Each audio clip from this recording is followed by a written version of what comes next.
How to fix an expired Cash App card. So this is easy. All we need to do is click on our profile icon in the top right corner.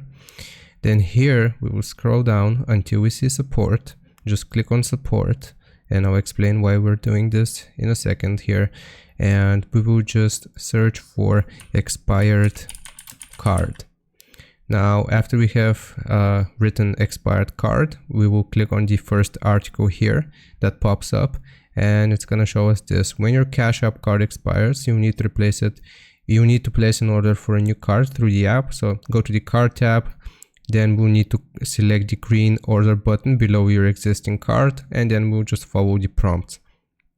Right here, you will see related, and if we click on this, it's automatically going to take us to the card tab.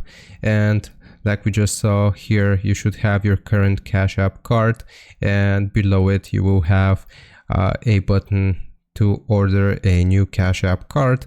And then we'll just follow the prompts here. We'll select our card type and write our address, so on and so forth. We can personalize or not and just order the card, and then you will receive your new Cash App card. I hope this helps you out. Leave a like and sub if you did, and I'll see you next time.